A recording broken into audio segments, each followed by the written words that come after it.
செய்ய போறோம்னா சிக்கன் பிரியாணி செய்யலாம்னு இருக்காங்க தீபாவளிக்கு. அதனால ஒரு கோழிங்க இது தோலை உரிச்சிட்டு இதே மாதிரி வாஷ் பண்ணி வச்சுக்கோங்க. 3 இலைங்க, இது 3 இலை மட்டும் எடுத்துருக்கிறேன். பட்டை மிளகாவுங்க, பட்டை லவங்கம் காம்பு எல்லாமே இருக்குங்க. இதில் சோம்புங்க, ஒரு புடி சோம்பு எடுத்துக்கோங்க. 2 துண்டு இஞ்சி எடுத்துக்கோங்க. 5 பச்சை மிளகாய் எடுத்துக்கோங்க. 4 கிலோ பூண்டு எடுத்துக்கோங்க. இந்த மாதிரி தோலை உரிச்சு 4 வெங்காயங்க, பெரிய வெங்காயம் இது. 4 தக்காளிங்க, இது புதினாங்க 2 கட்டுங்க. கொத்தமல்லி, கறிப்பில்லைங்க 2 எம்சப்பழம் புரிஞ்சு ஊற்றிக்கலாங்க லாஸ்ட்டில். இப்போ நம்ம அரிசி போட்டுக்கலாங்க. பிரியாணி அரிசி 2 உழுக்கு போட்டுக்கலாங்க. இதில்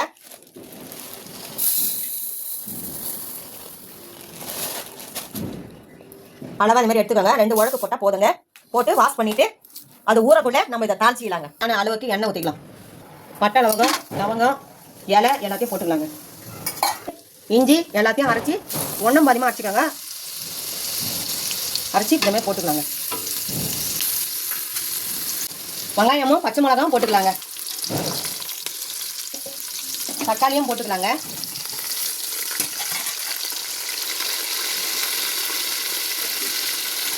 நல்லா வதக்கிக்கலாங்க. நல்லா வதங்கணுங்க. பச்சை வாசனை போகட்டும். கறிவேப்பிலை போட்டுக்கலாங்க. ஒரு புடி கறிவேப்பிலை, ஒரு புடி கொத்தமல்லி, 2 கட்டு புதினா கட்டுங்க. எல்லாத்தையும் அலசிட்டு இந்த மாதிரி தண்ணி இல்லாமல் போட்டுக்கணுங்க. எல்லாத்தையுமே வதக்கிக்கலாங்க. 10 நிமிஷம் ஆகட்டும். கொஞ்சம் சால்ட்டு போட்டுக்கலாங்க வதக்கத்துக்கு. மொத்தத்துக்குமே நம்ம சேர்த்து 3 கரண்டியாக போட்டுக்கலாங்க. சேர்த்து நல்லா வதக்கிக்கலாங்க. வெங்காயம், தக்காளி, பூண்டு, இஞ்சி, கொத்தமல்லி, கறிவேப்பிலை, புதினா, சோம்பு அங்கே எல்லாம் வதக்கியாச்சுங்க. இப்போ இந்த பாருங்க எப்படி வதக்கிட்டோம். இப்போ மிளகாத்தூள் போட்டுக்கலாங்க. பச்சை மிளகா போட்டிருக்கோம். கொஞ்சமாக மிளகாத்தூளுங்க. உங்களுக்கு காரம் அதிகமாக வேணும்னா இன்னும் ஒரு கரண்டி போட்டுக்கலாம். நீங்கள் எங்களுக்கு காரம் கம்மியாக இருக்கிறதுனால நாங்கள் ஒரு கரண்டி போட்டுக்கிறோங்க. இப்போ நல்லா வதங்கட்டும். அதுவும் இந்த நெடி போட்டோம். சிக்கன் போட்டுக்கலாங்க. இப்போ சிக்கன் போட்டுக்கலாங்க. இது போட்டு நல்லா வதக்கிக்கலாங்க. அந்த காரம் உள்ளே போகட்டும். எப்படி இருக்குன்ட்டு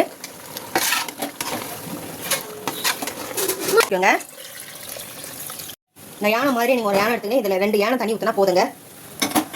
2 சொம்பு தண்ணி கணக்காகுதுங்க அது. இந்த பாருங்க. இப்போ இந்த தண்ணி நல்லா கொதிக்கிட்டோம். சிக்கன் வெந்த உடனே நம்ம அரிசியை போட்டுடலாங்க. பாருங்க எல்லாமே போட்டாச்சு. அரை வேக்காடு கொஞ்சம் வெந்தா போதுங்க கோழி கறி. இப்போ நம்ம அரிசி போட்டுடலாங்க. அரிசி போட்டுருங்க. தண்ணி இல்லாமல் போடுங்க. இங்கே 4 பக்கம் போடுங்க. ஒரு கலர் இல்லைங்க. மெதுவாக 4 பக்கமும் தண்ணி பிடிச்சி மேலே வச்சுருங்க. ஒரு 1/4 ஹவருக்கு. இப்போ இறக்கலாங்க இதை. இப்போ பழம் லேசாக ஊற்றிக்கலாங்க.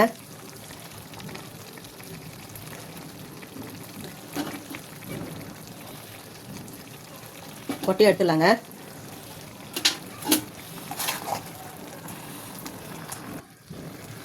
பாருங்க எப்படி ஆயிடுச்சு. நல்லா வெந்துச்சு பாருங்க சாதம். இப்போ நம்ம இறக்கி சாப்பிட வேண்டியதாங்க. எல்லாமே வந்துருச்சுங்க. கறிவேப்பிலை லேசாக மேலே போட்டு